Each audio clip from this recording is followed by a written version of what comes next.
This is my May reading wrap-up. Now, if you're new or returning, my name is Smitty, and this is my book channel, Book Smitten. So May was an interesting month for me.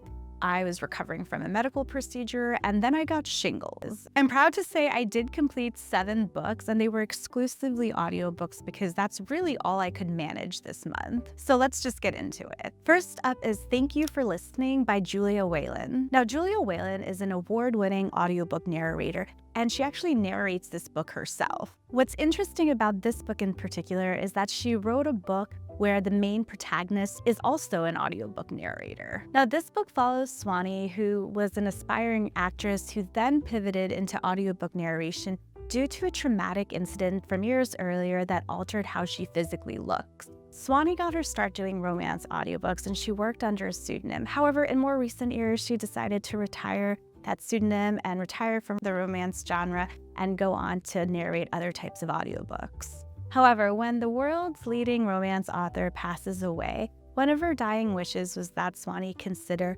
narrating her last book alongside the hottest male voice, who I believe is named Brock Knight, which is a pretty hilarious name. Anyway, Swanee is initially hesitant, but she is also caring for her ailing grandmother, and the money is a bit too good to pass up, so fun, chaos, and wit ensues. There is romance in this book, but I don't want to talk too much about it to give it away. Now, when it comes to the book and the characters, I really appreciated the cast of characters and how messy and complex they were. Another thing that I really appreciated about this book is that Whalen wasn't scared to interrogate some problematic cultural norms that we see in Hollywood and academia. And I thought she did it in a very thoughtful way, and it was very intentional and felt well integrated into the storyline of this book. Now, there were a couple of themes that came through in this book, and I really like that these themes, specifically grief, dignity, and different paths towards happiness, was showed in very layered and diverse ways, whether it was through one character or multiple characters. For example, with Swanee, we see grief play out in different ways. We see her grieving her past life as an aspiring actress, as well as grieving the deterioration of her grandmother in the present moment. And even though these themes that I've mentioned can be quite heavy topic, it's done very thoughtfully and with levity.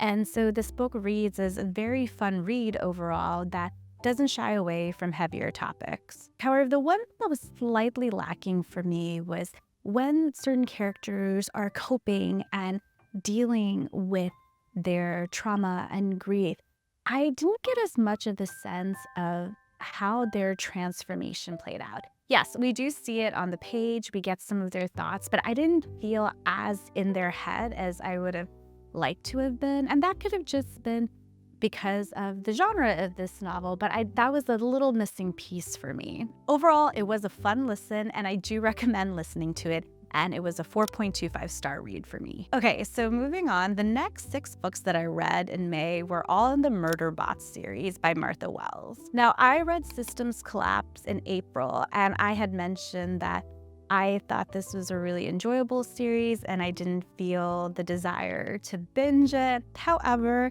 with my medical ailments this past month, I was really reaching for comfort reads, and I just found myself picking up one Murderbot book after the other. Now, as with any series, knowing what happens in the books before is usually quite important, and I don't want to belabor the nuances of the plot if you've never read the Murderbot series, so I'll give a general overview of each book. Now, the first chunk of the Murderbot series is a series of 4 novellas, and as I mentioned before, I read System Collapse in April. So the first Murderbot book that I read in May was Artificial Condition. Now, in this book, Murderbot is trying to learn more about themselves, and they happen to also encounter another sentient being called Art along the way. Now, I personally love Art as a character, so that was one of the most memorable aspects of this book for me. Then moving on to the third book in the novella series, and that's Rogue Protocol. Here we see Murderbot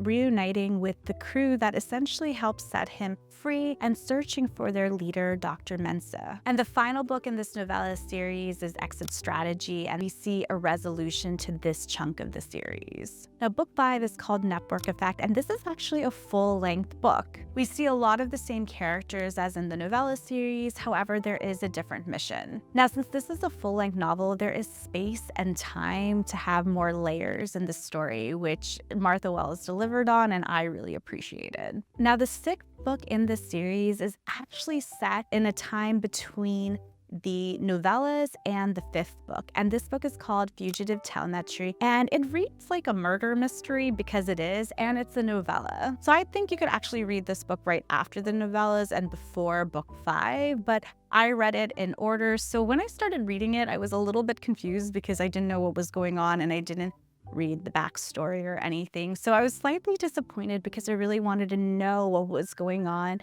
after the events of book 5. But once I knew that System Collapse, which is the 7th book, would pick up where the 5th book left off, I could sit back and enjoy the book. So as I mentioned, the last book in the series is System Collapse, and this is a full-length novel, and I would really think of this as part 2 to book 5, which was Network Effect. I still get all the names confused. And this is a nice resolution to that part of the series. Now, I really enjoyed the Murderbot series, and as much as I enjoyed the character of Murderbot, I also really appreciated the diversity of characters we see throughout this book series.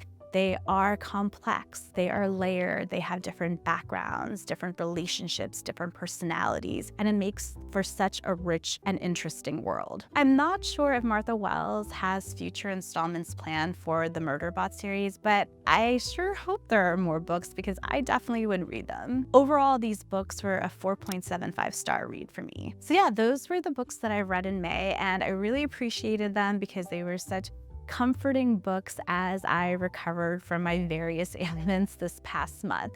Now, if you're curious to see what I read in past months, check out this playlist here, and I'll catch you in the next one. Bye.